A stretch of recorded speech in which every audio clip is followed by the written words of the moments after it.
કેમ છો વિદ્યાર્થી મિત્રો? બધા મજામાં? લાસ્ટ લેક્ચરની અંદર આપણે ચર્ચા કરી હતી વિદ્યુત સ્થિતિ ઉર્જા વિશેની. એકલ વિદ્યુત સ્થિતિ ઉર્જા, પછી વિદ્યુત ભારના તંત્રથી બનતી વિદ્યુત સ્થિતિ ઉર્જા. જો તંત્ર આખે આખું હોય તો કેટલી જોડ વિદ્યુત સ્થિતિ ઉર્જાની બને તેના વિશેના અમુક દાખલાઓ ઉદાહરણ સહિત આપણે સમજવાનો પ્રયત્ન કર્યો હતો. પણ ઘણા બધા પ્રશ્નો તમારા મનમાં એવા પણ હશે કે અત્યારમાં આપણે જે વિદ્યુત સ્થિતિ ઉર્જાની ચર્ચા કરીએ છીએ તેમાં બાહ્ય વિદ્યુત ક્ષેત્ર કંઈ હતું નહીં.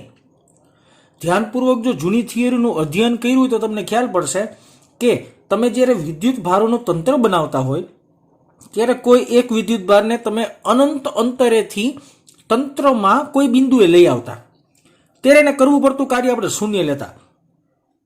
એનું કારણ શું હતું? તો કે ભાઈ તંત્રમાં વિદ્યુત ક્ષેત્ર હતું જ નહીં. વિદ્યુત ક્ષેત્ર ન હોય તો તેને તંત્રમાં લઈ આવવા માટે કરવું પડતું કાર્ય શૂન્ય બને. પણ આજના લેક્ચરનું આપણું હેડિંગ છે બાહ્ય વિદ્યુત ક્ષેત્રમાં વિદ્યુત સ્થિતિ ઉર્જા.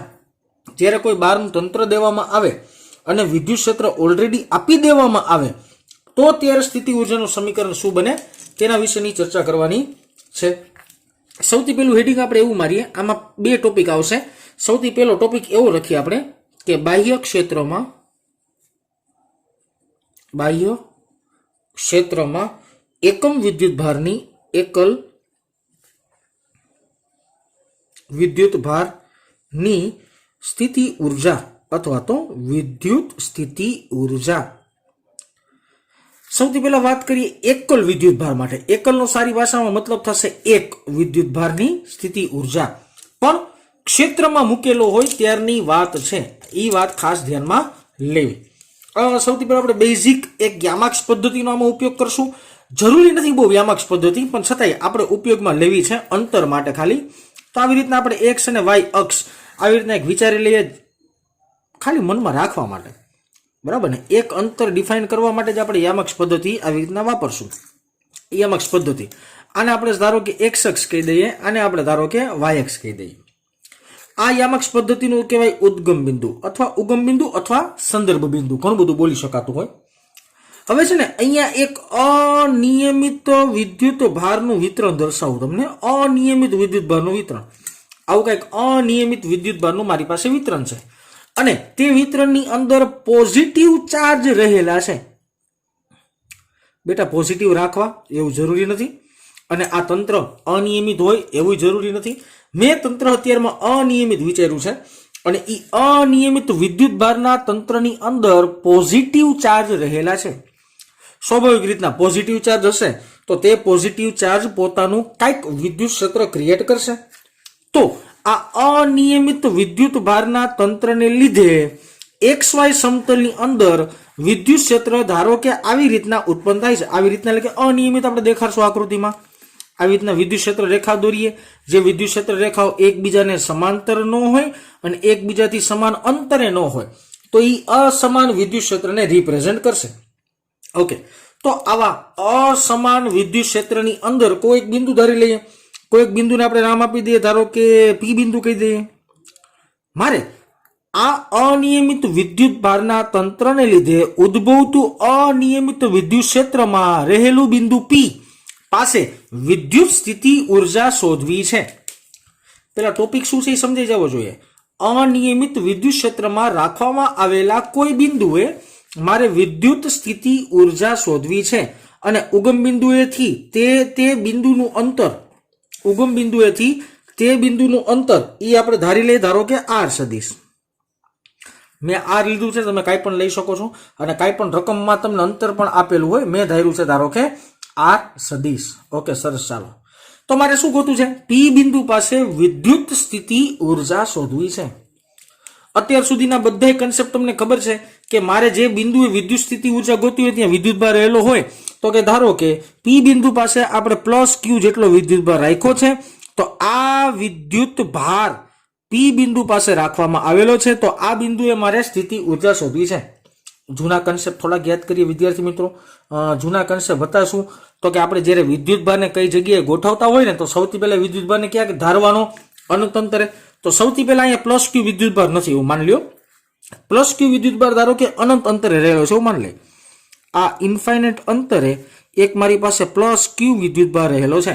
અને બધાને એક વસ્તુ તો ખબર જ છે કે અનંત અંતરે એટલે કે આ બિંદુ પાસે વિદ્યુત સ્થિતિમાન નું મૂલ્ય શું મળતું હશે? તમને 0 મળતું હશે. કન્સેપ્ટ જૂના જ વાપરવાના છે. અનંત અંતરે રહેલા વિદ્યુત ભારને મારે તંત્રમાંના પી બિંદુએ લઈ આવવો છે અને ત્યાં સુધી લઈ જવા માટે કરવું પડતું કાર્ય વિદ્યુત સ્થિતિ ઉર્જાના રૂપે સંગ્રહ પામે.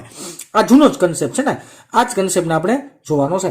તો સૌથી પહેલા આ વિદ્યુત ભાર અનંત અંતરે છે. અનંત અંતરેથી આ વિદ્યુત ભારને મારે તંત્રમાંના પી બિંદુએ લઈ આવવો છે.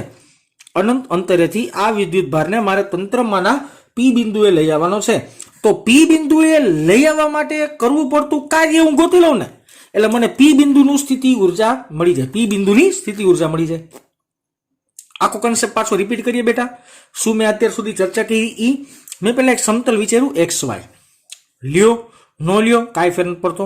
મારે ઉગમ બિંદુ તેનો સ્થાન સદિશ દોરવો હતો ને, એટલા માટે મેં સમતલ લીધું. કારણ આ ઓકે, અનિયમિત વિદ્યુતભારનું વિતરણ લીધું અને અનિયમિત વિદ્યુતભારના વિતરણને લીધે સમતલની અંદર અનિયમિત વિદ્યુત ક્ષેત્ર ક્રિએટ થાય છે. અનિયમિત વિદ્યુત ક્ષેત્રમાં કોઈ એક બિંદુ છે P, તે બિંદુ પર પ્લસ Q જેટલો ચાર્જ મૂકવામાં આવે છે. તો મારે P પાસે વિદ્યુત સ્થિતિ ઉર્જા શોધવી છે. કોઈ પણ તંત્ર બનાવવા માટે આપણે નિયમ લાસ્ટ લેક્ચરોમાં જોયેલું છે કે ઈ વિદ્યુતભારને મારે ક્યાં મૂકી આવવાનો હોય? અનંત અંતરે. તો મેં સૌથી પહેલા પ્લસ Q જેટલા વિદ્યુતભારને અનંત અંતરે ધાર્યો. અનંત અંતરે રહેલા આ વિદ્યુતભારને મારે પી બિંદુએ લઈ આવવો હોય ત્યારે કરવું પડતું કાર્ય જો હું ફાઇન્ડ કરી લઉં ને, તો મને આ બિંદુની સ્થિતિ ઉર્જા મળી જાય. કારણ કે કરવું પડતું કાર્ય તે સ્થિતિ ઉર્જાના સ્વરૂપમાં સંગ્રહ પામે છે. આ કન્સેપ્ટથી આપણે બધા જાણકાર છીએ. ઓકે, સરસ. ચાલો, તો સૌથી પહેલા મારે કરવું પડતું કાર્ય છે ને એ વિદ્યુત સ્થિતિ માનના ફેરફાર ઉપરથી ગોતી શકાય. મારી પાસે સમીકરણ છે બેટા, અંતિમ માઇનસ પ્રારંભિક. અંતિમ કયું બિંદુ છે? વીપી બિંદુ. માઇનસ પ્રારંભિક ક્યાં હતું? ઇન્ફાઇનાઇટ અંતરે. એટલે આ વિદ્યુત સ્થિતિમાનનો તફાવત થયો. બરાબર. કરવું પડતું બાહ્ય કાર્ય અને છેદમાં ક્યાં વિદ્યુતભાર લ્યો છો તે વિદ્યુતભારને ભાગી નાખવાનો. આ મારી પાસે વ્યાપક સૂત્ર ઓલરેડી છે, એ સમીકરણનો મેં ઉપયોગ કર્યો. ઓકે, સરસ. હવે આ વીપી બિંદુ છે એ કેટલા અંતરે છે? તો કે આ બિંદુનું મારે અંતર કેવું હોય ને આ બિંદુ વિદ્યુત સ્થિતિમાન, તો એને હું સારી ભાષામાં V of R સદિશ કહી શકું. આ પી બિંદુ પાસેનું સ્થિતિમાન છે V of R. વીપી વડે દર્શાવાય મને વાંધો નથી, પણ બિંદુના નામ યાદ રાખવા કરતા સ્થાન સદિશ યાદ રાખો, વધારે સારું પડશે. ઓકે, સરસ. સમીકરણમાં અહીંયા વીપી ની જગ્યાએ મૂકી દઈએ આપણે V of R સદિશ. નો મૂકો તો ચાલશે. હજી એકવાર કહું છું, માઇનસ અનંત અંતરે સ્થિતિમાન થશે 0. બરાબર. કરવું પડતું કાર્ય એમનેમ રહેશે અને છેદની અંદર જે વિદ્યુતભારને લઈ આવો છો એ વિદ્યુતભાર એમનેમ રાખવાનો. મારે શું ફાઇન્ડ કરવાનું છે? કરવું પડતું કાર્ય. હાલો, વાંધો નહીં. W એક્સટર્નલ બાહ્ય કાર્ય ને સૂત્રનો કરતા બનાવો. એટલે સમીકરણ શું આવશે? Q ઇન્ટુ નો કરતા, સોરી, કારણ કે નકર કોસ થીટાના સંદર્ભમાં તમે વ્યાજ જશો. ઇન્ટુ નો કરતા V ઇન્ટુ R સદિશ. ઓકે, તો આ થયું કરવું પડતું કાર્ય. હવે કોમન સેન્સ છે કે બાહ્ય ક્ષેત્રમાં જે બિંદુએ વિદ્યુત સ્થિતિમાન VR હોય તે બિંદુએ વિદ્યુતભારની સ્થિતિ ઉર્જા કાર્યના સ્વરૂપમાં સંગ્રહ પામી હોય. તો અહીં લખી નાખીએ કે બાહ્ય ક્ષેત્રના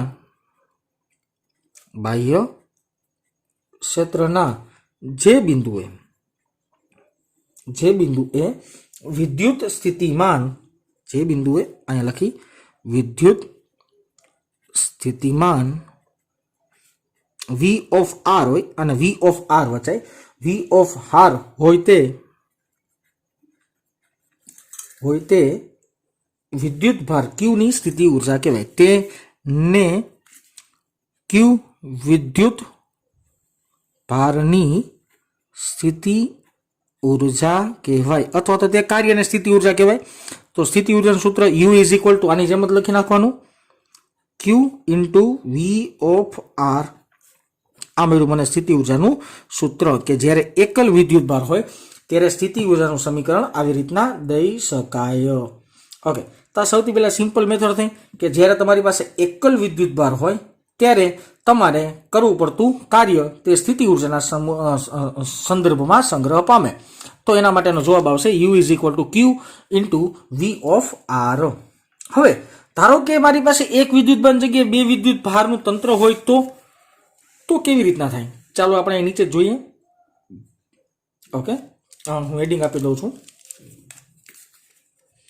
અહીંયા 2 નંબર કરવાના હતા, ઉપર આપણે 1 નંબર કર્યા છે, તો એની સાથેની બીજી થિયરી જેને આપણે 2 નંબર વડે દર્શાવીએ. બાહ્ય વિદ્યુત ક્ષેત્રમાં 2 વિદ્યુત ભારોના તંત્રની વિદ્યુત સ્થિતિ ઉર્જા. બાહ્ય વિદ્યુત ક્ષેત્રમાં 2 વિદ્યુત ભારના તંત્રની વિદ્યુત સ્થિતિ ઉર્જા. જનરલી શબ્દ છે ને ખાલી વિદ્યુત સ્થિતિ ઉર્જા જ વપરાય છે, સ્થિતિ ઉર્જા જ વપરાય છે. વિદ્યુત ઘણી બધી જગ્યાએ આપણે લખતા પણ નથી અને બોલતાય નથી, એટલે તમે ગમે બોલો ચાલશે, એમાં કઈ ફેર પડશે નહીં. ઓકે, સરસ. ઉપરની આ આકૃતિ જેવી બનાવી હતી એવી જ કંઈક આમાં આકૃતિ બનાવવાનો આપણે પ્રયત્ન કરીએ. કે સૌથી પહેલા XY એક સમતલ લઈ લઈએ. આ થોડીક થિયરી લાંબી થશે, ધ્યાન આપજો. પછી આગળ હું એવો પ્રશ્ન તમને પૂછીશ, પ્રશ્નાર્થનું છેલ્લે મૂકતો જઈશ કે 2 ની જગ્યાએ 3 કરો તો, 3 ની જગ્યાએ 4 કરો તો તમારો મગજ હાલવો જોઈએ. મગજ ક્યારે હાલશે? જ્યારે આમાં ધ્યાન આપશો ત્યારે તમને મગજ હાલશે. આ XY સમતલ દોર નાખ્યું અને અહીંયા લઈ લીધું આપણે સંદર્ભ બિંદુ અથવા તો ઉગમ બિંદુ. ઓકે, સરસ. ચાલો હવે તો ધ્યાનપૂર્વક જોવાનું છે. XY સમતલની અંદર આપણે પહેલા તો અનિયમિત વિદ્યુત ભારનું એક તંત્ર મૂકી દઈએ, કારણ કે વિદ્યુત ક્ષેત્ર તો મારે પેદા કરવું પડશે ને ભાઈ. એટલે અનિયમિત વિદ્યુત ભારનું એક તંત્ર. આ એક તંત્ર છે જેની અંદર અનિયમિત ધન વિદ્યુત ભાર પ્રસ્થાપિત કરવામાં આવેલો છે. આખા તંત્રની અંદર અનિયમિત વિદ્યુત ભારનું વિતરણ કરવાથી તમને અનિયમિત વિદ્યુત ક્ષેત્ર મળ્યું. ઓકે, વિદ્યુત ક્ષેત્ર આવું કંઈક મળતું હોય છે. હું રેન્ડમલી મારી રીતના રફલી દોરી નાખું છું, થોડુંક તમારે સમજી લેવાનું. અને બેટા તમે કહેતા હો ને થિયરી, હું બોલતો હોય ની થિયરી હોય, બરાબર ને? આકૃતિનું વર્ણન કરવાનું, પછી વચ્ચે વચ્ચે લીટી બોલતો હોય, તે તમારે થિયરીના કન્સેપ્ટમાં લખતું જવાય. સાહેબ જે બોલ્યા હોય ને બધી વસ્તુ યાદ રાખતી જવાય, તમારા માટે થોડુંક સહેલું પડશે. ઓકે, સરસ. ચાલો, તો મારી પાસે એક અનિયમિત વિદ્યુત ક્ષેત્ર આવી ગયું. અનિયમિત વિદ્યુત ક્ષેત્રની અંદર આપણે 2 બિંદુ ધાર લઈએ. રેન્ડમલી કોઈ પણ લઉં છું બેટા. ઓકે, પેન બદલાવીએ. સોરી. ઓકે, અનિયમિત વિદ્યુત ક્ષેત્રની અંદર આપણે કોઈ 2 બિંદુ ધાર લઈ. આ બિંદુને આપણે ધારો કે નામ આપી દઈએ P ઉદાહરણ તરીકે, અને આ બિંદુને આપણે નામ આપી દઈએ ધારો કે Q. મારે અનિયમિત વિદ્યુત ક્ષેત્રમાં રહેલા 2 બિંદુ P અને Q ઉપર વિદ્યુત સ્થિતિ ઉર્જા શોધવી છે, અથવા તો 2 વિદ્યુત ભારના તંત્રની સ્થિતિ ઉર્જા શોધવી છે. P પર મેં જે વિદ્યુત ભાર મૂક્યો છે એને આપણે નામ આપી દઈએ ધારો કે Q1. ઓકે, એને આપણે ધારો કે નામ આપી દઈએ Q1 અને Q1, અને Q ઉપર મૂક્યો છે અને આપણે નામ આપી દઈએ Q2 ધારો કે. ઓકે, સરસ. હવે કેન્દ્રથી તે બેનું અંતર, એટલે આપણી ભાષામાં તો એનો સ્થાન સદિશ જ કહેવાય, બરાબર ને? ઓકે, આ એનો સ્થાન સદિશ P નો થઈ ગયો, અને આ સ્થાન સદિશ આપણે થશે Q બિંદુનો. ઓકે, તો આ 2 સ્થાન સદિશ આપણે અંતરના સંદર્ભમાં કંઈ નામ આપવું હોય તો આપી દેવાય. આને કહી દઈએ આપણે R1 સદિશ ધારો કે, આને આપણે કહી દઈએ R2 સદિશ ધારો કે. ઓકે, સરસ. આ 2 વચ્ચેનું અંતર એટલે P અને Q, આ 2 બિંદુ વચ્ચેનું અંતર, 2 બિંદુ વચ્ચેના અંતરને આપણે નામ આપી દઈએ R12 સદિશ ધારો કે. શું નામ આપીએ? R12 સદિશ. ઓકે, સરસ. આખી આકૃતિ કમ્પ્લીટ થઈ ગઈ છે કે મારી પાસે આ 2 વિદ્યુત ભાર છે, P બિંદુ અને Q બિંદુ, બરાબર ને? અને 2 બિંદુ પાસે મારે સ્થિતિ ઉર્જા શોધવાની છે. પણ જૂના કન્સેપ્ટને આપણે પાછા એકવાર રિપીટ યાદ કરી લઈએ કે 2 વિદ્યુત ભારનું જ્યારે તમે તંત્ર બનાવતા હોય ત્યારે તમારે એને ધારવાના ક્યાં વિદ્યાર્થી મિત્રો? અનંત અંતરે. બેઝિક કન્સેપ્ટ જ વાપરીએ, અનંત અંતરે. તો હું સૌથી પહેલા અહીંયા અનંત અંતરે હું 2 વિદ્યુત ભારને વિચારું છું. એક વિદ્યુત ભાર છે Q1 અને એક વિદ્યુત ભાર છે Q2. આ બંને વિદ્યુત ભારને મારે વિદ્યુત ક્ષેત્રમાં લઈ આવવાના છે. એટલે કે Q1 વિદ્યુત ભારને ધારો કે મારે અહીંયા લઈ આવવાનો છે P બિંદુએ. તો હું જ્યારે Q1 વિદ્યુત ભારને P બિંદુએ લઈ આવતો હોય ત્યારે કરવું પડતું કાર્ય કેટલું? પહેલા ઈ ગોતી લઈ, પછી આગળ સ્ટેપ બાય સ્ટેપ આગળ વધશું વિદ્યાર્થી મિત્રો. ઓકે, તો સૌથી પહેલા આપણે Q1 ની જ વાત કરી છે, તો Q1 વિશે જ આપણે બાજુમાં નોંધ લખી લઈએ. જોજો થિયરિકલ પોર્શન અને આકૃતિ બે ભેગી ન થાય. Q1 વિદ્યુત ભારને અનંત અંતરેથી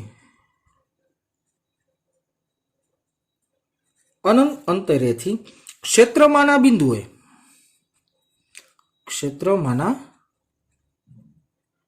બિંદુ એ P પર લાવવા માટે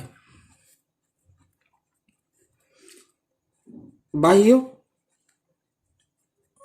ક્ષેત્રની વિરુદ્ધમાં કરવું પડતું કાર્ય. ઓકે, Q1 વિદ્યુત ભારને તમે અનંત અંતરથી ક્ષેત્રમાંના આપેલા બિંદુએ લઈ આવો છો ત્યારે વિદ્યુત ક્ષેત્ર વિરુદ્ધ કરવું પડતું કાર્ય. ઓકે, વિદ્યુત ક્ષેત્ર વિરુદ્ધ કરવું પડતું કાર્ય તો ઉપરની કન્સેપ્ટ પ્રમાણે થશે. હું ડાયરેક્ટ ઇક્વેશન લખી નાખું કાર્યનું. એ આપણે કાર્ય ધારો કે W1 કહેતા હોય ઉદાહરણ તરીકે, તો કાર્ય થશે Q1 ઇન્ટુ તે બિંદુ પાસેનું વિદ્યુત સ્થિતિમાન. તે બિંદુ પાસેનું વિદ્યુત સ્થિતિમાન આપણે કીધું હતું V ઓફ R1. સૂત્ર યાદ છે કે સૂત્ર ભૂલાઈ ગયું? હમણાં જ આપણે ભણ્યા સૂત્ર ઉપર જોઈ લ્યો એકવાર કે જે બિંદુ પાસેનું કાર્ય એટલે કે જે તે વિદ્યુત ભાર, જે વિદ્યુત ભારને લઈ આવતો હોય તે વિદ્યુત ભાર, અને કયા બિંદુએ લઈ આવી છીએ તે બિંદુનું સ્થિતિમાન. ઓકે, એ બેનો ગુણાકાર કરી નાખવાનો. તો સિમ્પલ લોજિક જ થયું વિદ્યાર્થી મિત્રો. મેં શું કર્યું તો કે કયા વિદ્યુત ભારને લઈ આવી છીએ અનંત અંતરેથી, તો કે Q1 ને કયા બિંદુએ લઈ આવી છે તો કે V ઓફ R1 બિંદુએ લઈ આવી છે, તો ત્યાંનું વિદ્યુત સ્થિતિમાન બંનેનો ગુણાકાર. Okay, concept number 2. હાલો બીજી વાતમાં આવીએ. આ Q2 વિદ્યુત ભારને મારે અનંત અંતરેથી Q બિંદુએ લઈ આવવું છે. Q2 વિદ્યુત ભારને અનંત અંતરેથી Q બિંદુએ લઈ આવવું છે. હાલો આવીને આવી કથા Q2 માટે લખીએ. Q2 વિદ્યુત ભારને અનંત અંતરેથી ક્ષેત્રમાંના બિંદુ Q પર લાવવા માટે કરવું પડતું કાર્ય. ઓકે, કરવું પડતું કાર્ય. ઓકે, ઉપરના સમીકરણ પરથી એને આપણે W2 કહીએ ધારો કે, જોજો કન્ફ્યુઝ થશો થોડાક પણ હમણાં સમજાવીશું. Q2 into V of R2 સદીશ. ઓકે, આ સમીકરણ મળે. પણ હવે જોજો લોચો થાય મસ્તીનો કે સાહેબ તમે Q1 ને લઈ આવ્યા બરાબર, ત્યારે તો ખાલી અનિયમિત વિદ્યુત ક્ષેત્ર એક જ હતું. પણ તમે જ્યારે Q2 ને લઈ આવો ત્યારે અનિયમિત વિદ્યુત ક્ષેત્ર લીધે કરવું પડતું કાર્ય બરાબર. પણ Q1 વિદ્યુત ભાર તો અહીંયા ઓલરેડી આવી ગયો છે, તો ઈ પોતે પોતાનું વિદ્યુત ક્ષેત્ર તો ક્રિએટ કરે ને. મારો મતલબ આખો સમજો વિદ્યાર્થી મિત્રો, ખાસ મતલબ મારો પકડવાનો છે કે તમે Q1 વિદ્યુત ભારને અનંત અંતરેથી P બિંદુએ લઈ આવ્યા બરાબર છે, ત્યારે ક્ષેત્ર કયું હતું તો કે અનિયમિત ક્ષેત્ર જે હતું ઈ જ છે. એમાં કરવું પડતું કાર્ય બરાબર. આ સૂત્ર મને વિરોધ કે વાંધો નથી.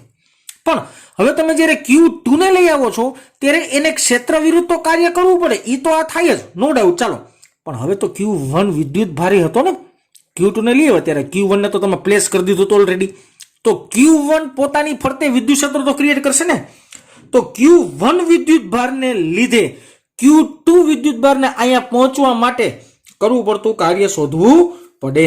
તો પછી બે કાર્યનો શું કરવું પડે? તમારે સિમ્પલી ભાષામાં સરવાળો કરવો પડે. ઓકે, સરસ. તો અહીંયા પાછી એક સેન્ટેન્સ રીતે લખી નાખીએ કે Q2 વિદ્યુત ભારને અનંત અંતરેથી બિંદુ Q પર લાવવા માટે Q1 ના વિદ્યુત ક્ષેત્રની વિરુદ્ધમાં કરવું પડતું કાર્ય. કાર્યને આપણે W2 જ નામ આપવું પડશે બેટા. ઓકે, તો W2 કાર્ય બરાબર સમીકરણ શું? તો કે જૂનું સમીકરણ કે Q1 Q2 છેદમાં તે બે વચ્ચેનું અંતર R12 આટલું કાર્ય કરવું પડે. આગલી થિયરીનો કન્સેપ્ટ છે. જેને આગલી થિયરી યાદ ન હોય એના માટે થોડુંક સોલ્ટ એન્ડ સ્વીટ કરી નાખું કે મારી પાસે એક વિદ્યુત ભાર કોઈ ઓલરેડી પ્લેસ છે. આકૃતિ માત્ર જાણકારી માટે બ્લેક માર્કરથી દોરું છું. Q1 વિદ્યુત ભાર આખો પ્લેસ છે, એનાથી ધારો કે R12 અંતરે અનંત અંતરેથી કોઈ Q2 વિદ્યુત ભારને આ બિંદુએ મારે લઈ આવવો હોય તો અહીંથી અહીંયા લઈ આવવા માટે કરવું પડતું કાર્ય W એક્સટર્નલ કહેતા. એનું સમીકરણ મારી પાસે ઓલરેડી લાસ્ટ લેક્ચરમાં મળી ગયું હતું. Q1 Q2 બાય તે બે વચ્ચેનું અંતર એટલે કે R12. ઓકે, આ સમીકરણ પરથી મેં કાર્ય લખેલું છે. ઓકે, તો બાહ્ય વિદ્યુત ક્ષેત્રમાં આ બે બિંદુવત વિદ્યુતભારની તંત્રની સ્થિતિ ઉર્જા ગોતવી હોય તો હું કરવું પડે? બધા કાર્યનો સરવાળો લઈ લેવો પડે. સિમ્પલ વસ્તુ થઈ ગઈ કે બાહ્ય વિદ્યુત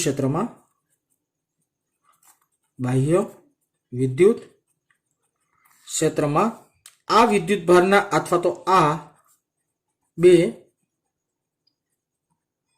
બિંદુવત વિદ્યુત ભારના તંત્રની સ્થિતિ ઉર્જા,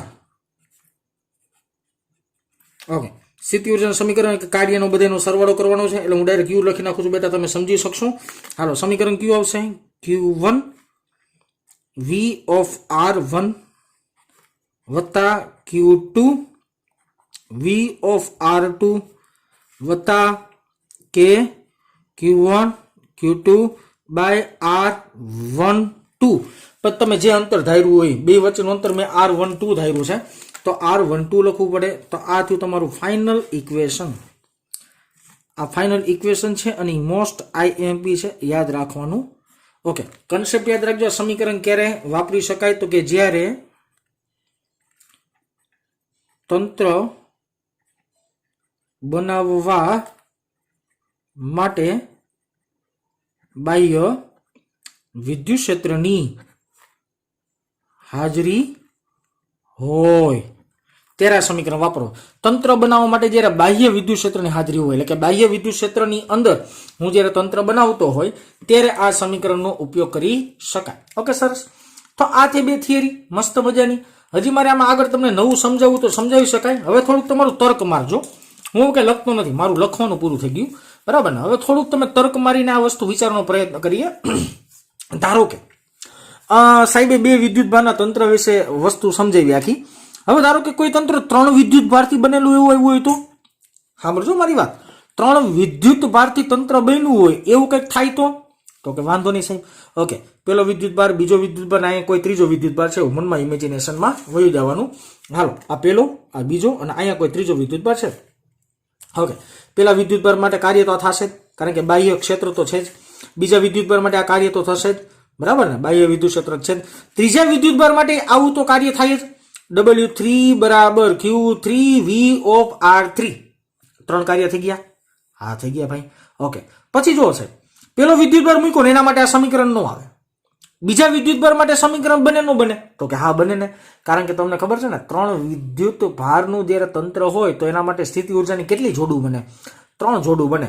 તો આવા Q1 V વાળા, Q2 V વાળા, Q3 V વાળા 3 સમીકરણ અને K Q1 Q2 by R12 આવા 3 સમીકરણ. ટોટલ અહીં કેટલા પદ આવે? 6 પદ આવે. કેટલા પદ આવે? 6 પદ આવે. એ તમારે તમારી જાતે વિચારવાનું છે. મેં તમને ખાલી હિન્ટ આપી કે કેવી રીતના શોધી શકાય. એ તમારે આ મેં કાર્ય 1 ગોઈતું ને, આવું નીચેનું કાર્ય મેં 1 ગોઈતું ને, આવા તમારે 3 કાર્ય ગોતવા પડે. કારણ કે 3 વિદ્યુત ભારનું તંત્ર હોય ને તો તમારે સ્થિતિ ઉર્જાની જોડું 3 બનશે અને 3 જોડું માટે આવા 3 સમીકરણ બને. યાદ છે ને? પેલાનું બીજા રે, પેલાનું ત્રીજા રે, બીજાનું ત્રીજા રે, પેલાનું બીજા રે, પેલાનું ત્રીજા રે અને બીજાનું ત્રીજા રે. તો આવા 3 સમીકરણ તમારે બનાવવા પડે અને પછી બધાનો શું કરી નાખવાનો? સરવાળો. એટલે આખા તંત્રની સ્થિતિ ઉર્જા મળે. ખાસ એક વસ્તુ વિદ્યાર્થી મિત્રો નોંધવા જેવી કે બાહ્ય વિદ્યુત ક્ષેત્ર હોય તો આ સમીકરણ લાગુ પડે, ન હોય તો આની પહેલાનો જે લેક્ચર હતો એ લાગુ પડે. ઓકે, તો અહીંયા થિયરિકલ પોર્શન પૂરો થાય છે બાહ્ય વિદ્યુત ક્ષેત્ર માટેનો. એના માટેના દાખલા આપણે નેક્સ્ટ લેક્ચરમાં જોઈએ. મને ખબર છે નાનો વિડીયો બન્યો 30 મિનિટ ઉપરનો બનાવો તો આપણે, પણ કહેવાનો મતલબ એવો છે થિયરીના દાખલા થોડાક અલગ રાખીએ. કારણ કે તમે થિયરી જો સરખી પાકી કરી હશે ને તો દાખલા ગણવામાં આપણે એટલી બધી તકલીફ થશે નહીં. સરસ, ચાલો બેટા, તો આજે અહીંયા સુધી રાખીએ.